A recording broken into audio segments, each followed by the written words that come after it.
I, 28F, thought my wedding day was perfect. Every detail I had spent months planning had fallen into place.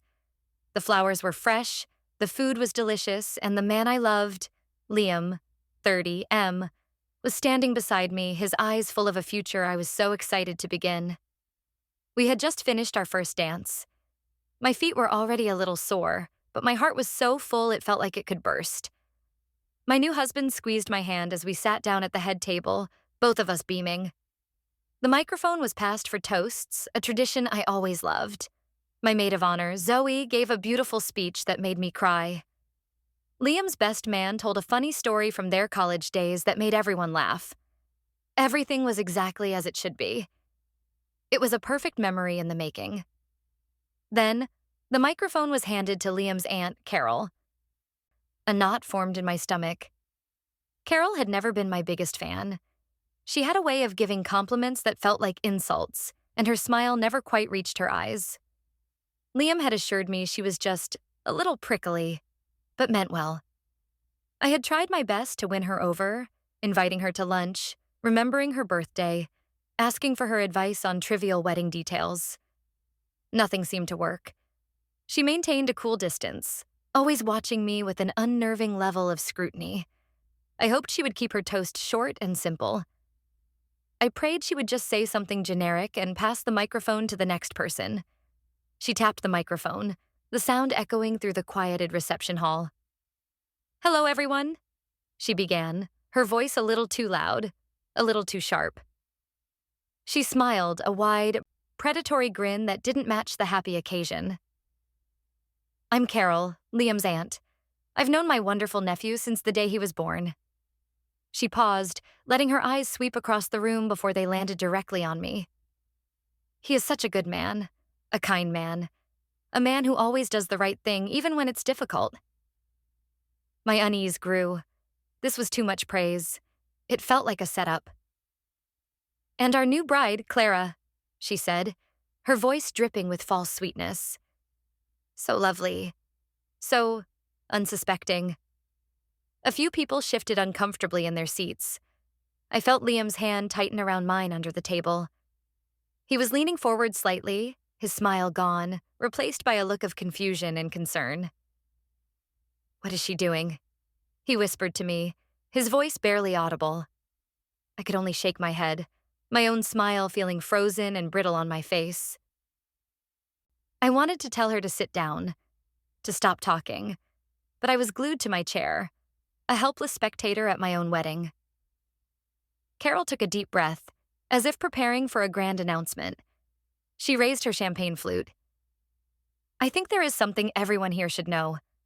A testament to Liam's character. A secret he has carried with such grace." The room was dead silent. My heart was pounding against my ribs, a frantic drumbeat of dread. I looked at Liam.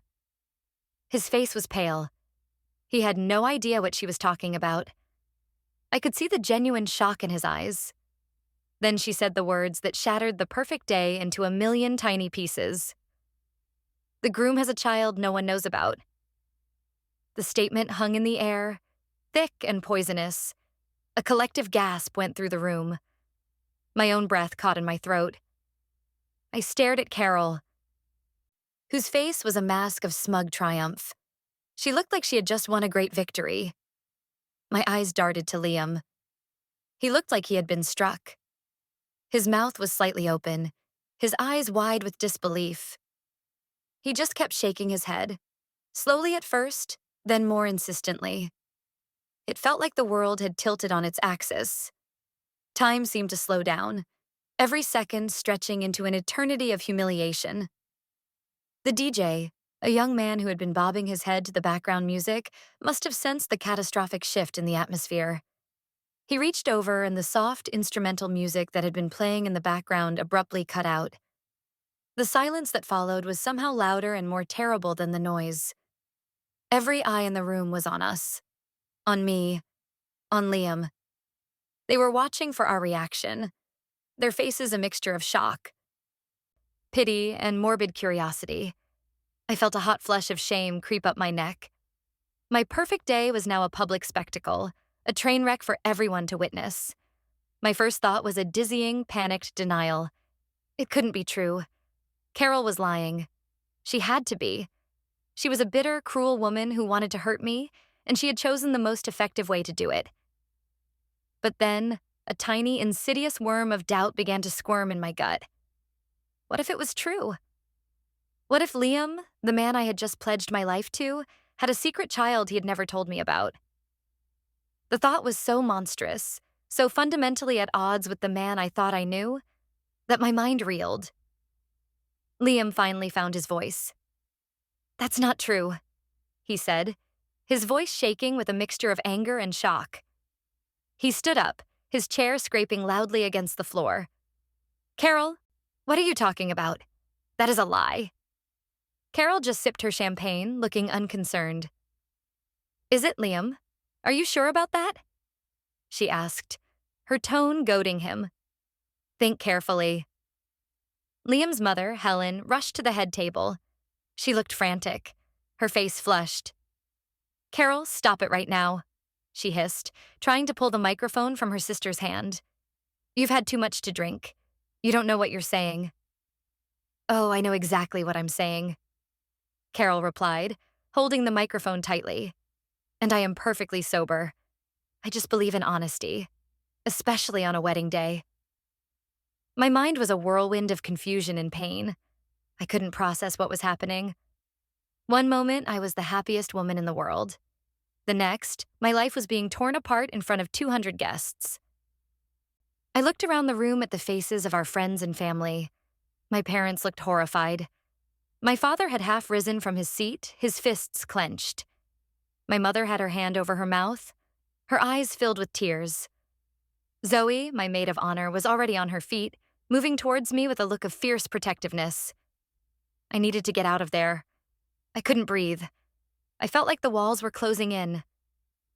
I stood up, my legs feeling unsteady. "I need some air," I managed to say, my voice a choked whisper. I didn't look at Liam. I couldn't. I was too afraid of what I might see in his eyes. Was it guilt? Was there a flicker of truth to Carol's accusation? I couldn't bear to find out. Not here. Not like this. Zoe reached me and put a steadying arm around my shoulders.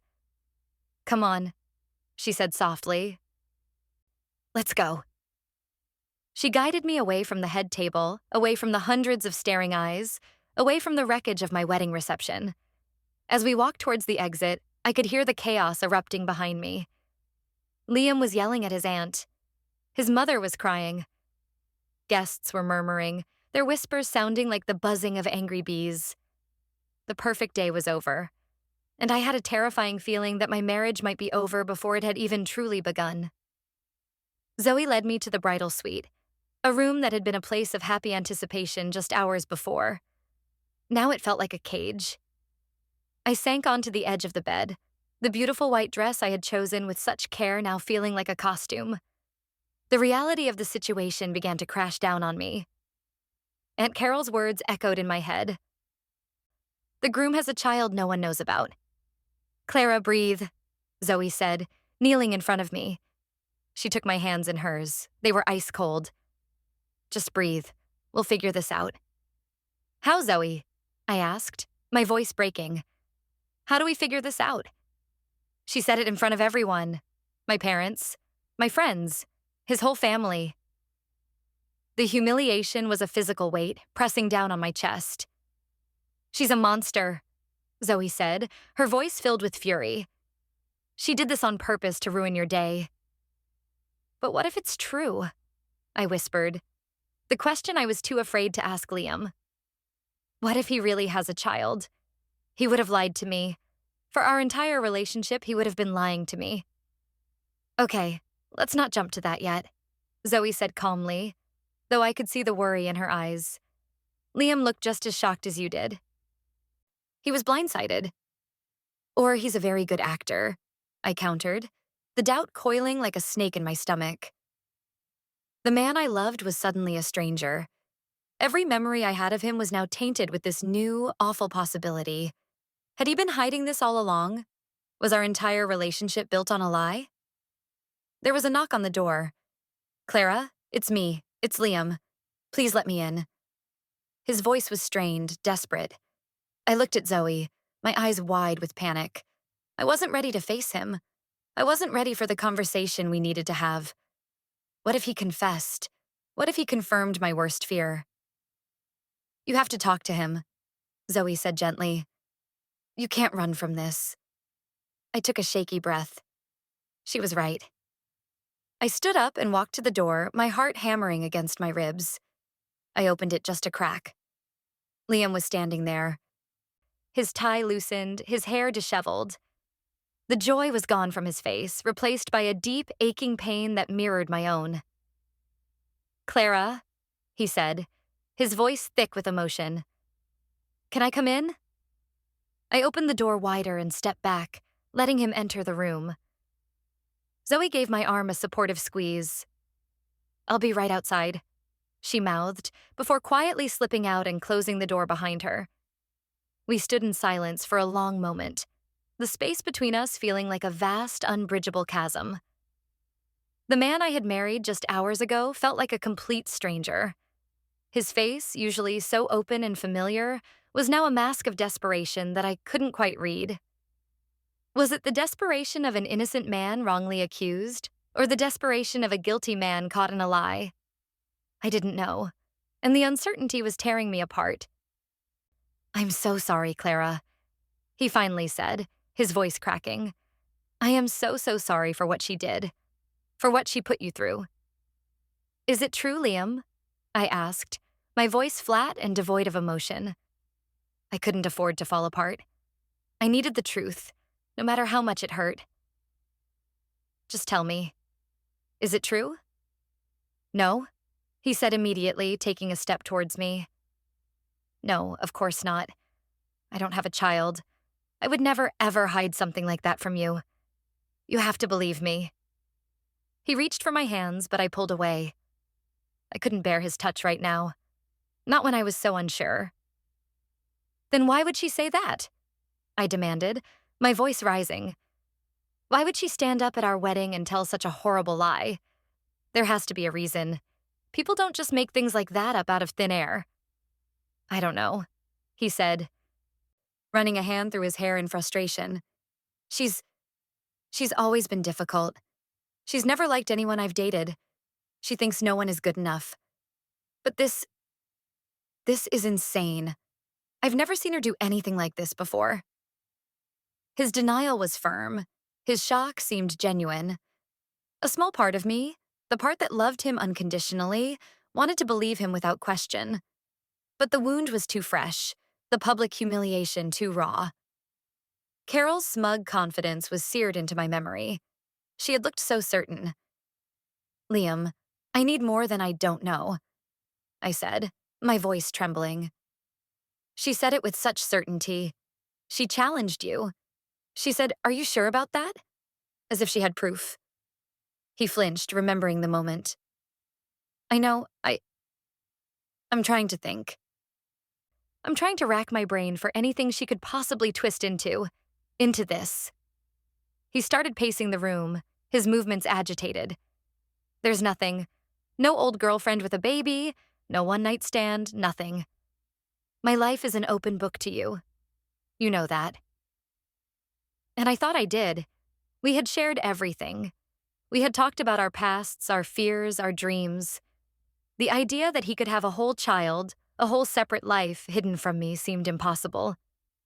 And yet, the seed of doubt had been planted in the most brutal way imaginable, and it was starting to take root. "What happened out there? After I left?" I asked, needing to know the extent of the damage. He stopped pacing and looked at me, his eyes filled with regret. "Chaos," he said grimly. "My dad took the mic from her. My mom was trying to get her to leave. Carol was just standing there, smiling. She looked proud of herself. Guests started leaving. Your parents were furious. My dad eventually had to physically escort her out of the building. She was yelling that she was just telling the truth." The image made me sick to my stomach. My beautiful wedding turned into a Jerry Springer episode. So it's over? The reception is over? He nodded slowly. Yeah, it's over. Most people have gone. The band is packing up. My parents are trying to handle the venue staff. They told me to come find you. He looked so defeated, so lost. Our wedding day, Clara. She ruined it. We were quiet again. The silence was filled with unspoken questions and fears. I loved this man. I had just promised to spend my life with him. But trust, once broken, is not so easily repaired. And even if he was telling the truth, the damage was done. A cloud of suspicion would hang over our marriage, a rumor that would be whispered among our friends and family for years to come. I want to believe you, Liam, I said, my voice barely a whisper. I really, really do. But I need to understand why this happened. I need to know what she's basing this on. I can't just pretend it didn't happen. I know, he said, his shoulders slumping. And we will figure it out.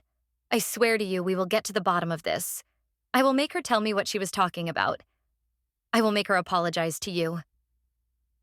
But an apology felt like a laughably inadequate solution. An apology wouldn't erase the memory of 200 people staring at me with pity.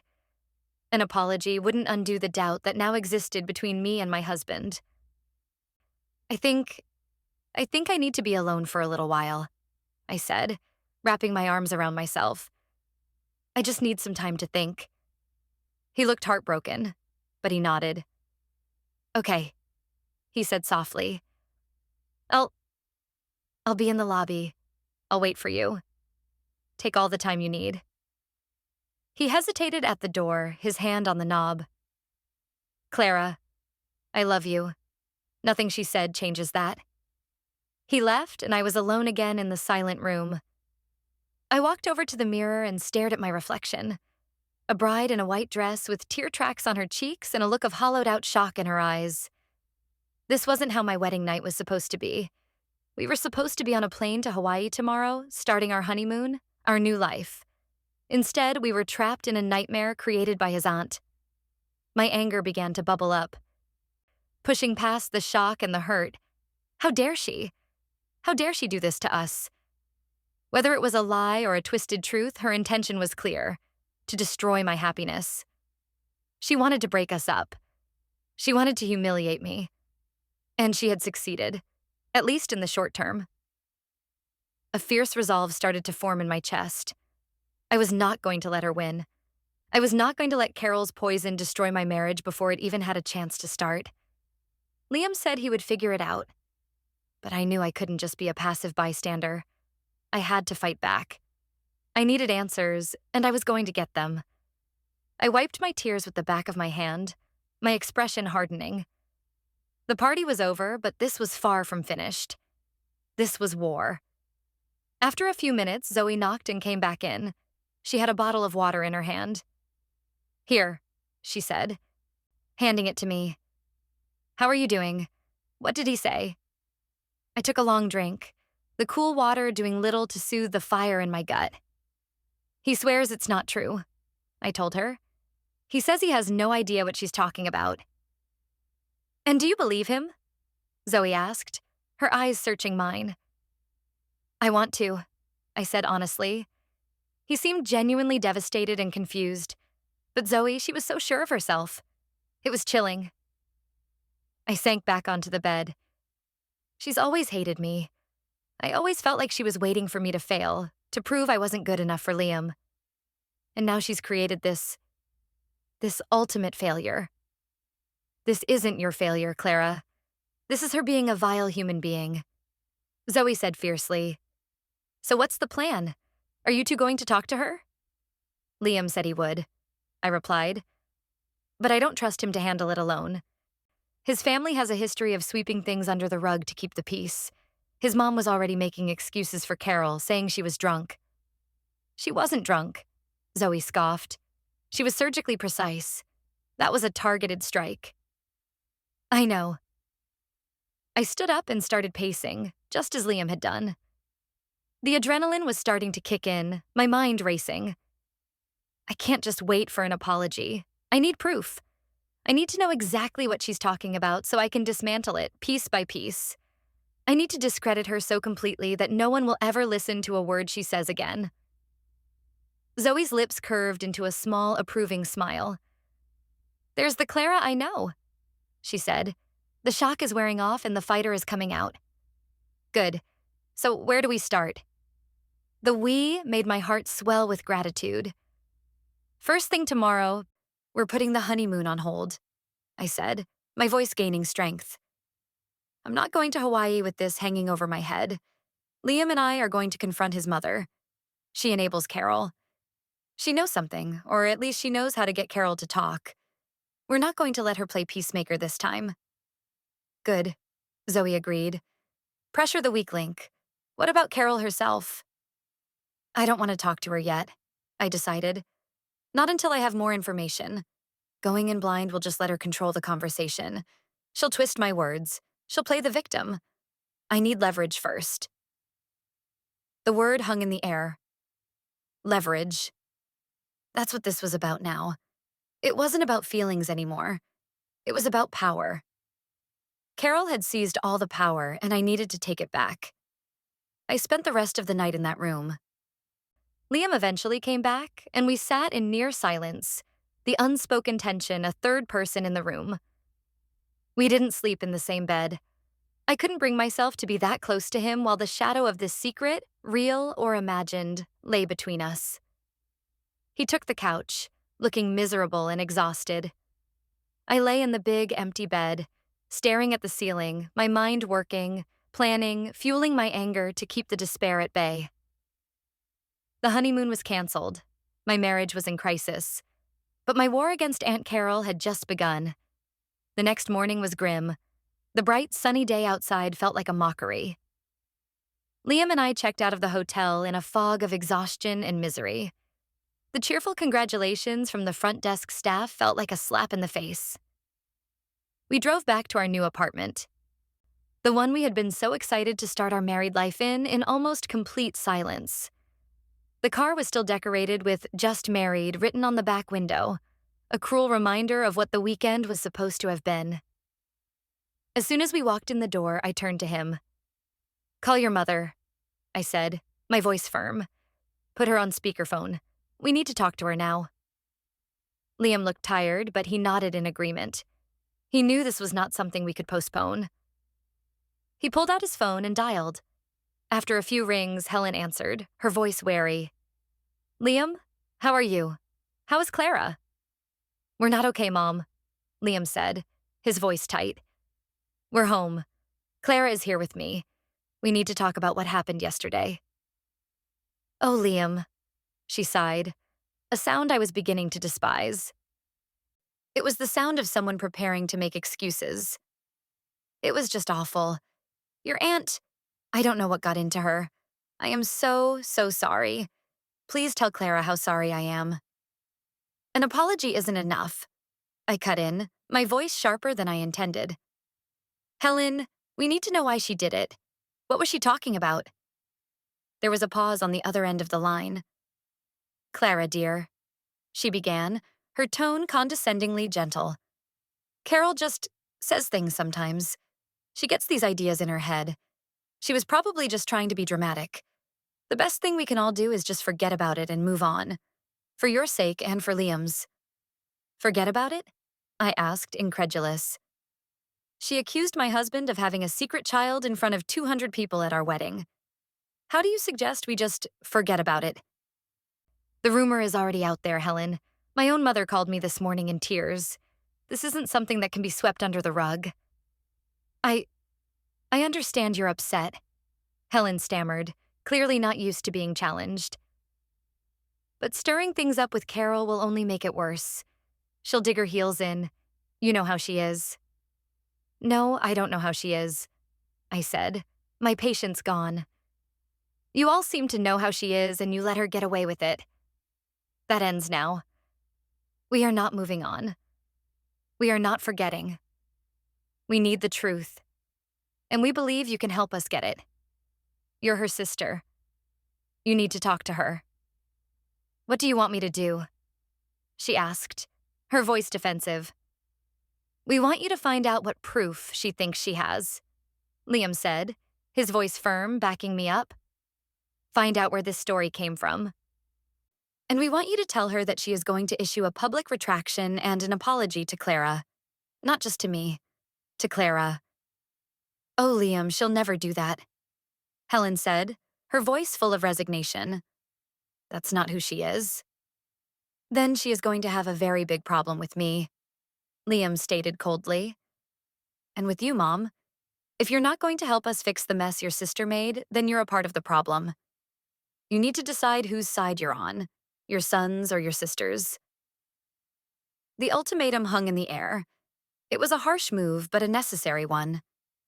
We could hear Helen's shaky breath on the other end of the line. That's not fair, Liam, she whispered. No, it's not, he agreed. What's not fair is what Carol did to my wife. What's not fair is you asking us to just live with it. So you have a choice to make. Call us back when you've spoken to her. He ended the call before she could protest further. He sank onto the couch, burying his face in his hands. I can't believe I just said that to my own mother. I sat down next to him, my anger softening slightly as I saw his pain. You did what you had to do, I said softly. She needed to understand how serious this is. They have enabled Carol's behavior for years, and yesterday was the result. He looked up at me, his eyes pleading. You do believe me, don't you, Clara? I'm trying, Liam, I said honestly. But her accusation was so specific. It feels like it has to be rooted in something, even a misunderstanding. Think. Is there anything? Anyone you've given money to? An ex who went through a hard time? Anything that Carol, with her twisted mind, could have misinterpreted? He was quiet for a long time, his brow furrowed in concentration. He stared at the floor, replaying years of his life in his mind. I waited, holding my breath. This was it. If there was an explanation, it had to be now. Finally, he looked up, his eyes wide with a dawning, horrified realization. Oh my God, he whispered. I think I know. My heart stopped. What? What is it? It's not what she thinks it is, he said quickly, seeing the panic on my face. It's not my child, I swear. But there is a child. He took a deep breath. Do you remember my friend from college, Ryan? The one who passed away a few years ago? From the car accident? I nodded. I vaguely remembered Liam mentioning him. They had been close. Yes, I remember you talking about him. Well, when he died, his girlfriend Sarah had just found out she was pregnant. Liam explained, his voice low and pained. She was a wreck. Her family wasn't supportive, she had no money, she was going to have to drop out of school. Ryan was my best friend. I couldn't just do nothing. He looked at me, his expression earnest. So I helped her. I sent her money every month for the first couple of years until she got on her feet. To help with the baby. Ryan's baby. I never told anyone, not even my parents. It felt private. It was about Ryan and his legacy, not about me. I didn't want to seem like I was looking for praise for it. The story settled over me. A plausible, heartbreaking explanation. A secret. A child. Money transfers. To someone with a malicious mind like Carol, the pieces could easily be twisted into a narrative of a secret love child. You sent her money? I asked, my mind racing. For how long? About 2 years. The baby, a little boy named Leo, is 3.5 now. I stopped sending regular payments over a year ago once Sarah graduated and got a good job. We still keep in touch. I get a Christmas card with a picture of Leo every year. He looks just like Ryan. A wave of conflicting emotions washed over me. Relief, so immense it almost made me dizzy that the child wasn't his, but also a sting of hurt. He had kept a secret from me, a significant, emotional, financial secret. Why didn't you ever tell me, Liam? I asked, my voice small. I don't know, he said, looking ashamed. At first, it was just so raw. Talking about it meant talking about Ryan's death, and it was hard. And then, time just went on. It became this thing I had done in the past. It didn't seem relevant to us, to our life together. It was a closed chapter. It was wrong of me not to tell you. I see that now. It was a secret, and I shouldn't have kept it. But I swear, Clara, my intentions were good. I was just trying to honor my friend. I believed him. The explanation fit perfectly. It explained Carol's accusation, and it explained Liam's genuine shock. He wouldn't have immediately connected his aunt's vicious attack with his private act of charity. It was the kind of noble, quiet thing I knew Liam was capable of.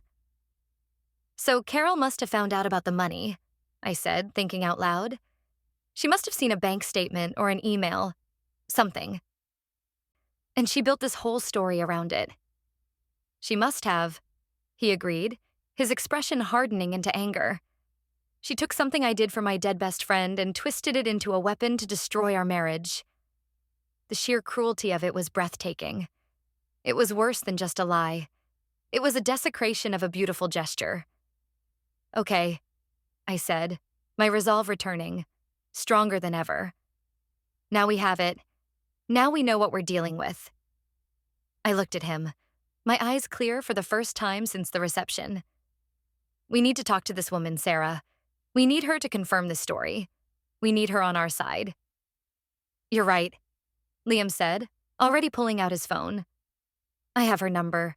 She lives a few states away, but I can call her. She'll be horrified when she hears what Carol did. But before he could dial, my own phone rang. It was my mother.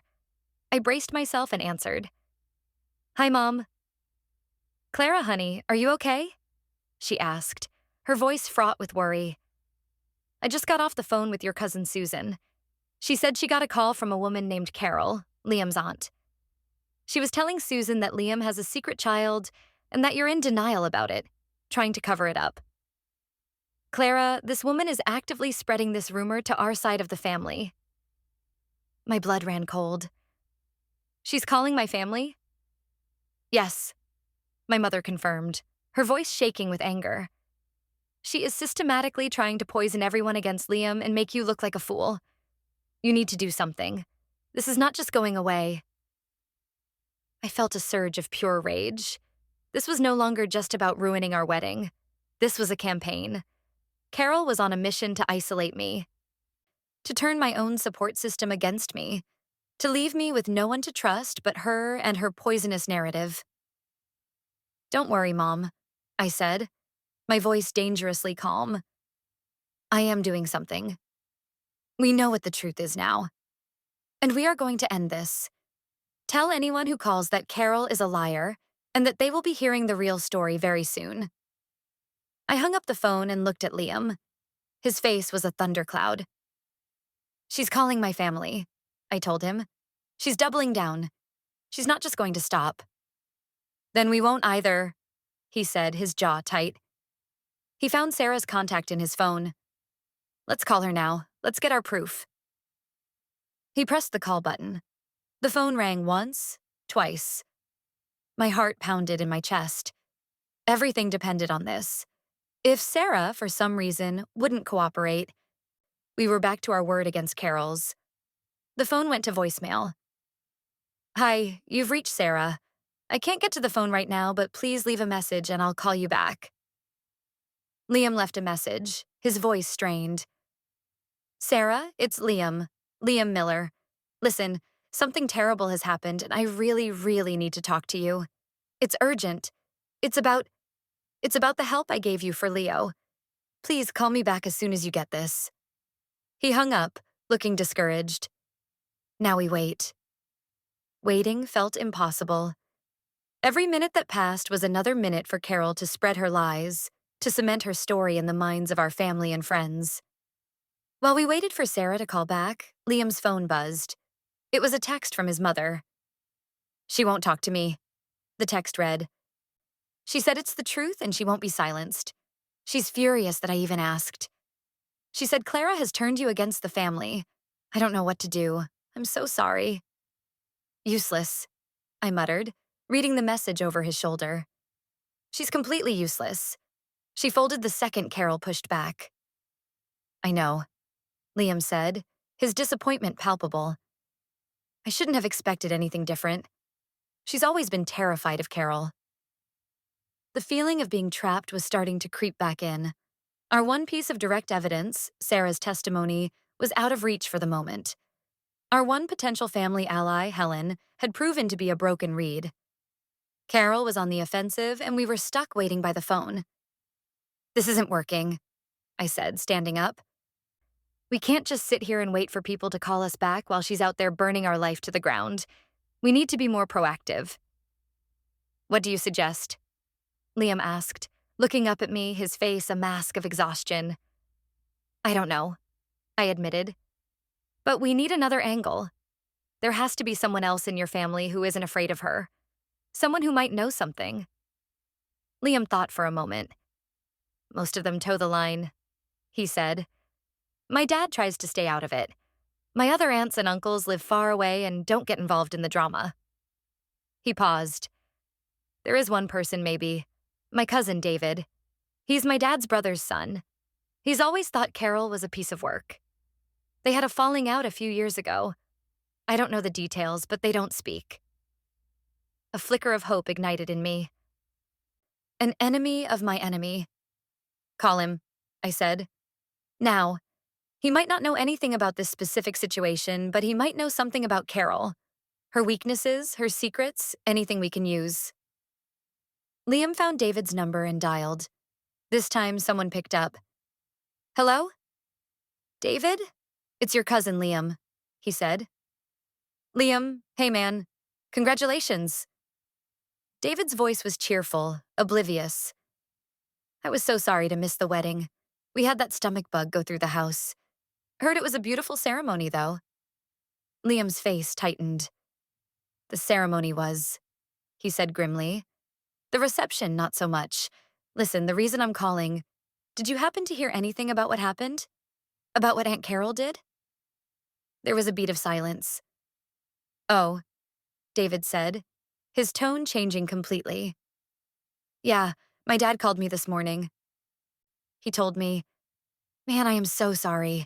That's unbelievable, even for her. It's a lie, David, Liam said firmly. She twisted something and turned it into a weapon. I don't doubt it for a second, David replied, his voice full of conviction. She's poison, Liam. I've been telling you guys for years. My family just pretends she's not. Listen, I might be able to help you. I leaned closer to the phone, my heart starting to beat faster. This was it. Help how? Liam asked. Aunt Carol has a playbook, David explained. She finds a little piece of dirt on someone, a secret, a mistake, and she holds on to it. She uses it to control them or to get what she wants. She did it to my sister, trying to get my dad to invest in some shady business deal of hers. She threatened to tell my sister's husband about a past relationship if he didn't. That's blackmail, I whispered, horrified. Exactly, David said. And I have a feeling she's doing the same thing here, but for a different reason. What does she want from you, Liam? Control? To break you and Clara up? I think she just wants to break us up, Liam said. She's never liked Clara. Maybe, David said. But with Carol, there's almost always a money angle. Always. Let me ask you something. Who is the executor of your grandfather's estate? Liam was taken aback by the question. I am, he said. Grandfather George changed it to me a couple of years ago. He said I was the most responsible. Why? A knowing, bitter laugh came through the phone. There it is, David said. That's why she's doing this. She's not trying to break you up because she dislikes Clara. She's trying to discredit you, to make you look like a dishonest, secretive person. She wants to make Grandfather George doubt his choice. She wants to be back in control of the family money. The pieces clicked into place. It wasn't just petty jealousy. It was a calculated power play. Carol was trying to ruin my life and my marriage as a means to an end, securing her financial future. The cold, calculating nature of it was even more monstrous than I had imagined. She wants to get her hands on the inheritance, I said, the realization dawning on me. 100%, David confirmed. And I know her weak spot. The reason she's so obsessed with money. A few years back, she racked up a massive gambling debt. We're talking 6 figures. She was about to lose her house. Grandfather George bailed her out quietly. He was furious. He made her promise she'd get help, and he warned her that if she ever messed up again, she was cut off. Completely. She's terrified of him finding out she's still manipulative and untrustworthy. That's your leverage, Liam. Leverage. The word echoed in my mind again. This was it. This was the weapon we needed. It was bigger and more powerful than just proving Liam didn't have a child. This was about exposing Carol for who she truly was. A greedy, manipulative blackmailer who was using us as pawns in her own pathetic game. David, you're sure about this? The gambling debt? Liam asked, his voice low. Positive, David said. My dad was the one who had to wire the money from George's account. He has the records. He was disgusted by the whole thing. He'll never admit it to your side of the family because he doesn't want to start a war. But if you push him, he knows it's the truth. Thank you, David, I said, speaking into the phone. This helps more than you know. Carol has been a cancer in this family for too long, David said. It's time someone finally stood up to her. Good luck, you two. Call me if you need anything else. We hung up the phone. Liam and I just stared at each other for a moment, the new information settling between us. We now understood her motive. It was raw, ugly greed. She's not just cruel, Liam said, his voice shaking with rage. She's a predator. And now we know how to fight one, I replied, my fear completely gone, replaced by an icy calm. She's afraid of your grandfather. She's afraid of being cut off financially. That's how we're going to make her pay for what she did. Just then, Liam's phone buzzed again. It was an unknown number. He answered it, putting it on speaker. Hello? Hi, is this Liam Miller? A woman's voice asked. It was hesitant, cautious. Yes, who is this? This is Sarah. You left me a message. My breath caught. It was her, the final piece of the puzzle. Sarah, Liam said, his voice full of relief. Thank you so much for calling me back. I am so sorry to bother you, but something has happened. Your message sounded urgent, she said. Is everything okay with you? Is it about Leo? Leo is fine, I hope? Liam asked quickly. He's fine, she confirmed. He's great. He just started preschool. What's going on? Liam? Liam took a deep breath and explained everything. He told her about our wedding, about his Aunt Carol, and about the horrible accusation she had made in front of everyone. As he spoke, I could hear Sarah's sharp intakes of breath on the other end of the line. When he was finished, there was a long, stunned silence. Oh my God, she finally whispered. That is monstrous. She's saying Leo is your son? She's implying it, Liam said. She found out about the money I sent you, and she's twisted it into this story that I have a secret child. But why? Sarah asked, her voice shaking with a mixture of confusion and anger. You were just helping me. You were being a good friend to Ryan. How could anyone turn that into something so ugly? That's what my aunt does, Liam said bitterly. This is horrible, Sarah said. For you and for your wife. Clara, is it? I am so sorry you are going through this. Thank you, Sarah, I said, my voice thick with emotion. It's been a nightmare. What do you need from me? She asked without hesitation. Anything. I'll do anything to help you clear this up. I can send you copies of Leo's birth certificate. Ryan is listed as the father. I can write a statement. I can talk to this woman, this Carol. Would you be willing to talk to our family? I asked, an idea forming in my head. If we set up a call? We need to prove to them, definitively, that she is lying. Absolutely. Sarah said firmly. You just tell me when and where. That woman needs to be stopped. What you did for me and Leo, it was an act of pure kindness. For her to defile that, and to defile your marriage, I will not stand for it. Tears of gratitude pricked my eyes. This stranger, this woman whose life had been touched by my husband's kindness, was now our most powerful ally. We had her testimony. And thanks to David, we had the information about Carol's gambling debt. We had everything we needed. After we hung up with Sarah, I looked at Liam. The plan was crystal clear in my mind. We're not going to just defend ourselves anymore, I said. We're going on the attack. We are going to call a family meeting. Your parents, your grandfather, and Carol. We're going to invite her into a room, thinking she has all the power. And then we are going to dismantle her piece by piece in front of the one person she's terrified of. Liam looked at me, a slow, determined smile spreading across his face. The look of the defeated man was gone. In his eyes, I saw the same fire I felt in my own gut. Okay, he said. Let's do it. Let's end this. The next 24 hours were a blur of strategic planning. Liam called his father, Mark, and asked him to set up a family meeting at Grandfather George's house. He didn't give him the full details, only that it was urgent and necessary to clear the air about the incident at the wedding. He specifically requested that Carol, Helen, and George all be present. Mark, who always hated conflict but hated family fractures even more, reluctantly agreed. The meeting was set for the following afternoon. While Liam handled his family, I focused on our ammunition. I spoke with Sarah again, and she emailed me a scanned copy of Leo's birth certificate, with Ryan's name clearly listed as the father. She also sent a few photos of Leo, pointing out his uncanny resemblance to Ryan.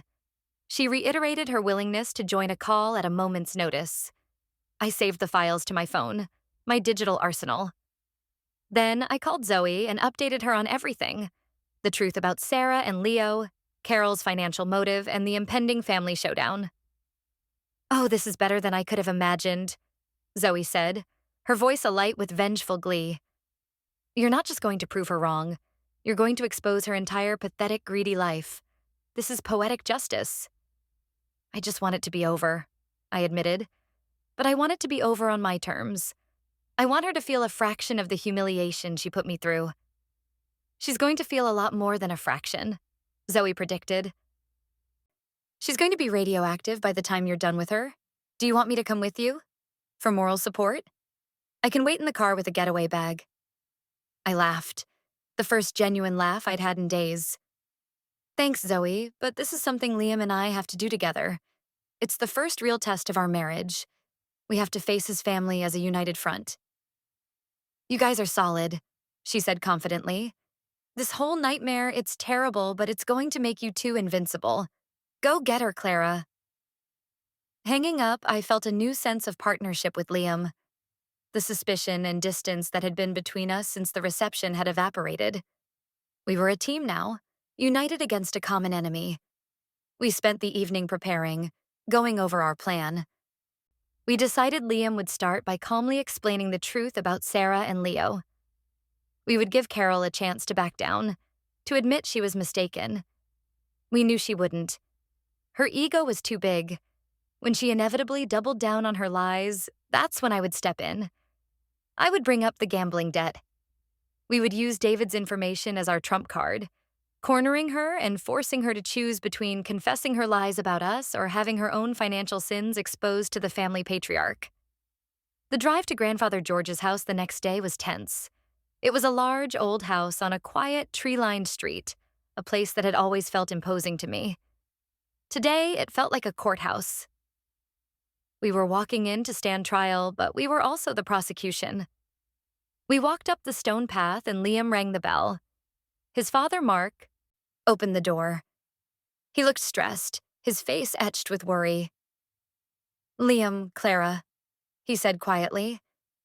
Come in, everyone's in the living room. We stepped inside. The house was silent and smelled of old books and lemon polish. We followed Mark into a formal living room where the other three were waiting.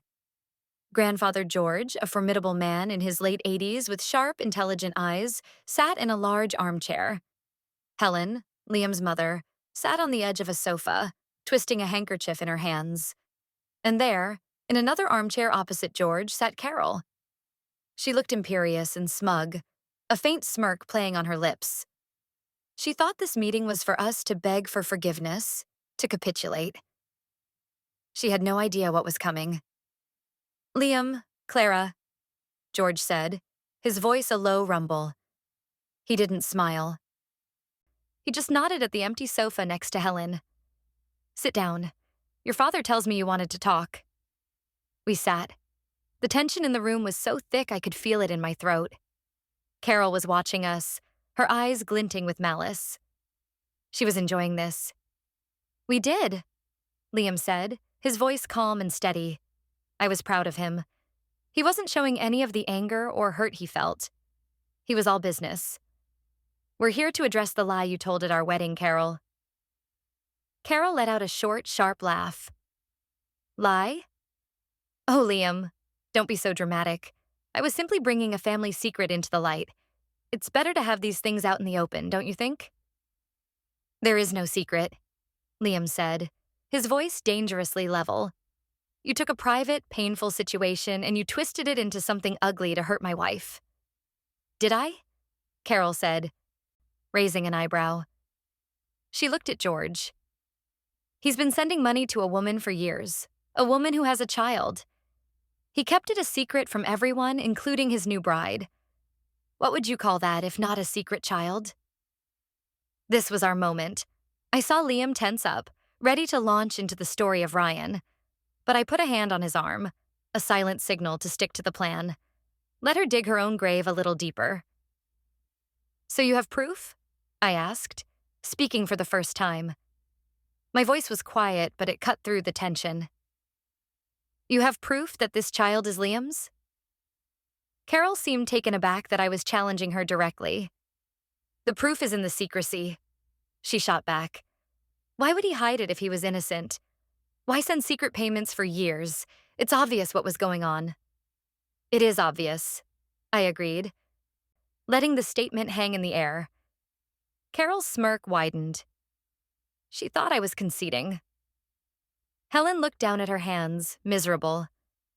George's expression was unreadable. It's obvious that you found a piece of information you didn't understand, and you chose to build the most malicious, damaging story possible around it. You didn't ask for the truth. You weren't interested in the truth. You were interested in causing pain. The truth is the truth, Carol said dismissively. Then let's talk about the truth, Liam said, taking his cue. He then calmly and concisely told the story of Ryan, Sarah, and Leo.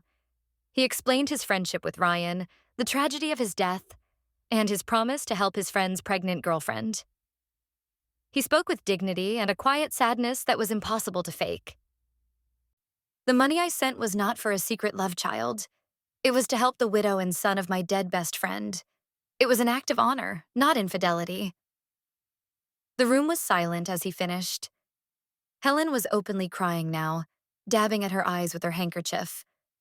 Mark looked shocked, then deeply ashamed. He had clearly believed Carol's version of the story, or at least suspected it.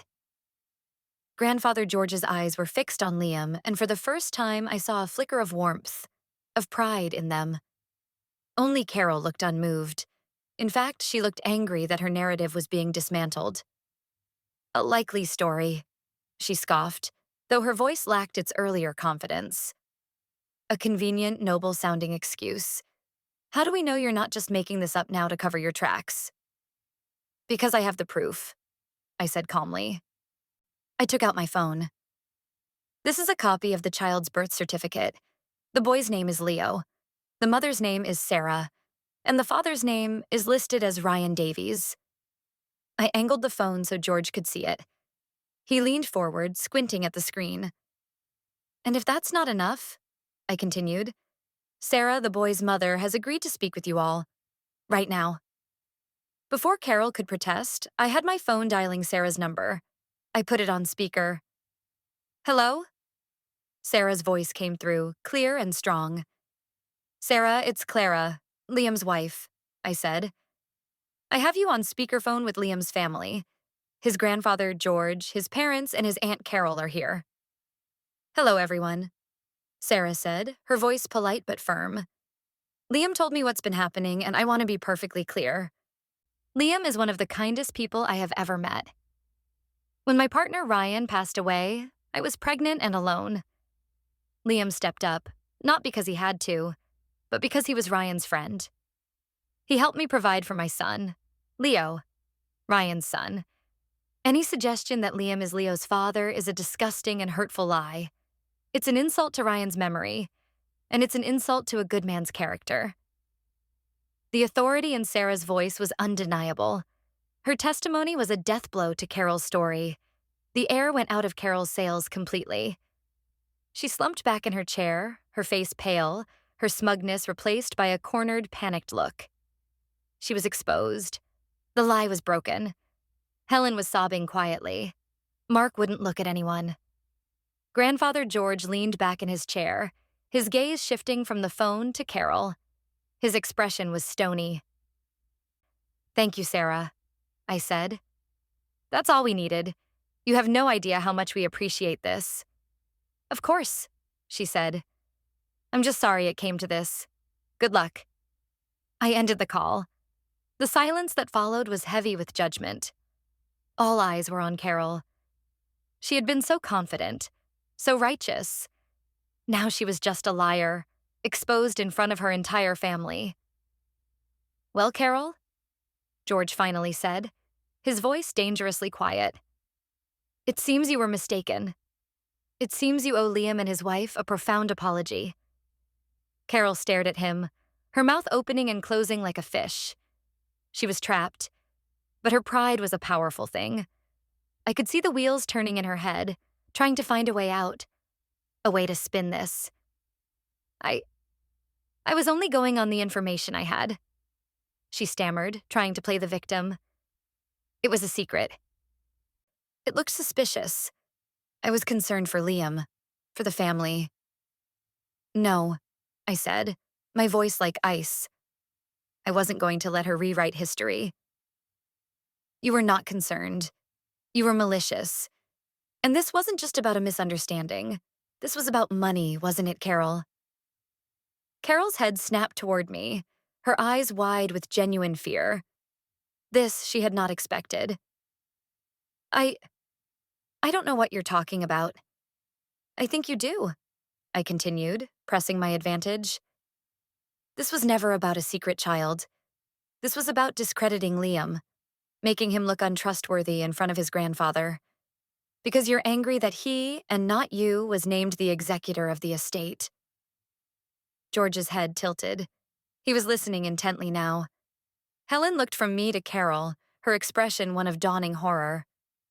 "That's ridiculous," Carol spat. But her voice was thin. "Is it?" I asked.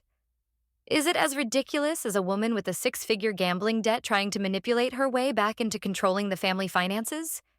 A debt that you had to have Grandfather George pay off to keep you from losing your house?" The room went absolutely still. It was as if I had detonated a second, even more powerful bomb. Helen gasped, her hand flying to her mouth. Mark stared at Carol, his face a mixture of disbelief and dawning comprehension. Carol herself looked like she had been physically struck. Her face was ashen. She looked at me with pure, unadulterated hatred, but her eyes kept darting to George, and his expression was terrifying. He was looking at his daughter not with anger, but with a cold, profound disappointment that was far worse. How did you know that?" Carol whispered, her voice barely audible. "It doesn't matter how I know," I said. "What matters is that it's the truth, and it explains everything. Your cruelty, your lies, your desperation. You tried to ruin my marriage, humiliate me in front of my family and friends, and slander a good man's name, all because you are greedy and desperate. You didn't care who you hurt. You just wanted the money." I stood up, Liam standing with me. We were a united front. We're done here, I said, looking directly at George. We have cleared Liam's name. We have exposed the truth. What you do with that truth as a family is up to you. But as for us, we will not have a person like that in our lives. George slowly rose from his chair. He was an old man, but he stood tall and straight, radiating an authority that no one in the room dared to challenge. He didn't look at us. He looked only at his daughter. Carol, he said, and his voice was like the cracking of ice. You will leave my house. Now. Daddy, please, she began, her voice pleading, all her arrogance gone, replaced by raw panic. They're twisting things. It wasn't like that. I said, leave, he repeated, his voice dropping even lower, more dangerously. You will write a letter of apology to Clara and to Liam, a full and public one. You will send a copy to every single person who was at that wedding. You will retract every lie you told. And then, you and I will have a discussion about my will, and you will not like how it ends. The threat was explicit. The punishment was absolute. Carol stared at him, her face crumbling. The finality in his voice was undeniable. She had lost. Completely and utterly. She had gambled everything on this malicious plan, and it had backfired in the most spectacular way possible. Without another word, she grabbed her purse and practically fled from the room. We heard the front door open and slam shut. She was gone. In the aftermath, the silence was broken by Helen's quiet sobs. I'm so sorry, she wept, looking at Liam and me. I'm so sorry. I knew she was difficult, but I never imagined. I should have stopped her. I should have been stronger. Liam went to her and put a hand on her shoulder. Yes, you should have, he said, his voice not unkind but firm. This is what happens when you enable her, Mom. We can't have a relationship with you that involves us just keeping the peace while she runs wild. Things have to change. Helen nodded, her face buried in her hands, accepting his words. Then George turned to me. He walked over and took both of my hands in his old, frail ones. His eyes, which had been so cold and intimidating, were now filled with a surprising warmth and respect. Clara, he said, his voice softer now. You are a remarkable young woman. You are strong, you are intelligent, and you are exactly the kind of person I am proud to have in this family. He looked at Liam. You chose well, son. Very well. He then looked back at me. I am deeply, deeply sorry for the pain and humiliation my daughter has caused you. It will not happen again. I give you my word. In that moment, I felt a wave of catharsis wash over me. We had won. We had not just defended ourselves, we had triumphed. We had exposed the truth, held the villain accountable, and reset the terms of our family relationships. We left the house a few minutes later, leaving them to deal with the fallout. As we walked back to the car, the sun was shining, and for the first time in days, I felt like I could actually enjoy it. Liam took my hand, his grip firm and reassuring. You were amazing in there, he said, his voice full of awe. You were like a lawyer in a courtroom drama. I was a bride who had her wedding ruined, I replied, a small smile touching my lips. I was just getting my own back. You did more than that, he said, stopping by the car and turning to face me. You saved us. You saved our marriage before it even started. When I was just floundering in shock, you were thinking, you were planning. You're the strongest person I know. Clara. He pulled me into a hug, and I leaned into him, feeling the last of the tension drain out of my body. The space between us was gone. The doubt was gone. We were stronger, more united than we had ever been. So, I said, my voice muffled against his chest. Is it too late to rebook that flight to Hawaii? He laughed, a real happy laugh that I hadn't heard in days. I'll call the airline right now, he said. The aftermath was swift and decisive. True to his word, Grandfather George made Carol's life a living nightmare. 2 days after the confrontation, a formal, typed letter of apology arrived at our apartment. It was stiff and clearly written under duress, but it contained a full retraction of her accusation and a grudging apology for the distress and embarrassment she had caused. Liam's father confirmed that identical letters had been mailed to every single household on the wedding guest list, including all of my relatives. My mother called me the day she received hers. "Well, I'll be," she said, a note of satisfaction in her voice. "I have here a letter from one Carol Miller. It's the most groveling, humiliating thing I've ever read. It seems she's very, very sorry for her misunderstanding." "I'm glad it got to you," I said, feeling a sense of grim satisfaction. "Honey, it got to everyone," my mom said. "Your Aunt Susan called me, laughing. She said she's never received a piece of mail that was so satisfying. That woman, Carol, she didn't just get proven wrong. She was forced to publicly announce her own disgrace to everyone she tried to lie to. You two handled that perfectly." The social damage Carol had tried to inflict was not only undone, it was reversed. She was now the family pariah, the cautionary tale. We heard through Liam's father that she had been officially removed as a beneficiary from George's will, except for a token amount that was just enough to prevent her from legally contesting it. George had also made it clear to the rest of the family that anyone who chose to associate with her or defend her actions would be met with his considerable displeasure. Effectively, she had been excommunicated. Our relationship with Liam's parents began a slow process of healing. Helen called me a week later, her voice timid. "Clara, I know I have a lot to make up for," she said.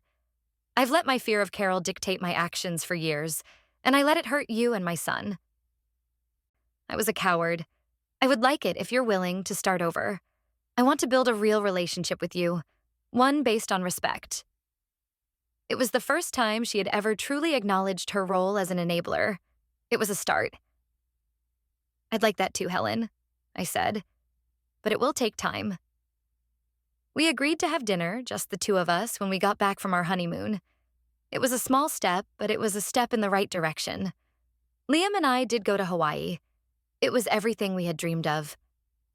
We walked on the beach, we went snorkeling, we drank cocktails as we watched the sunset. We talked for hours, not about Carol or the wedding drama, but about our future, our hopes, our dreams. The crisis we had endured had forged a bond between us that was stronger than steel. We had faced the worst kind of betrayal and sabotage. And we had come out the other side not just intact, but more deeply in love than ever before. We had proven to ourselves and to the world that we were a team. One evening, as we sat on the balcony of our hotel room overlooking the ocean, Liam turned to me. "Do you think we should send a card to Sarah? To thank her properly?" "I think we should send her more than a card," I said. I had been thinking about this. I was thinking we could set up a small college fund for Leo, in Ryan's name. It feels like the right way to turn all of this ugliness back into something good. Liam's face lit up. "That's a perfect idea," he said. "That is a perfect idea, Clara." When we got back, that's exactly what we did. We started the fund, and we sent the details to Sarah. She called us, crying with gratitude. It felt like the final, positive closing of a very dark chapter. We saw Carol one more time about 6 months later at a distant cousin's funeral. She looked diminished. The arrogance was gone, replaced by a haunted, bitter look. She was standing alone, and when she saw us walk in, she immediately turned and walked the other way, unable to even meet our eyes. She didn't have to say a word. Her isolation, her public fall from grace, was a far more eloquent statement than any apology. She had tried to ruin my life to gain power and money, and in the end, she had lost everything. Her family, her inheritance, and her dignity. My life with Liam continued. We built our home, we advanced in our careers, we traveled, we had our own children. The memory of our disastrous wedding reception faded, no longer a source of pain, but a strange, powerful origin story for our marriage. It was the moment we stopped being two separate people and truly became one unit. Sometimes when I look at Liam, I think about that horrible night. I think about the doubt and the fear, But then I think about how he stood by me, how we fought together, and how we won. Aunt Carol wanted to make me small. She wanted to expose a weakness in our relationship. Instead, she revealed a strength I never knew I had, and a partnership that could withstand anything. She taught me that sometimes keeping the peace is not the answer. Sometimes you have to go to war. And in the end, she was the only casualty.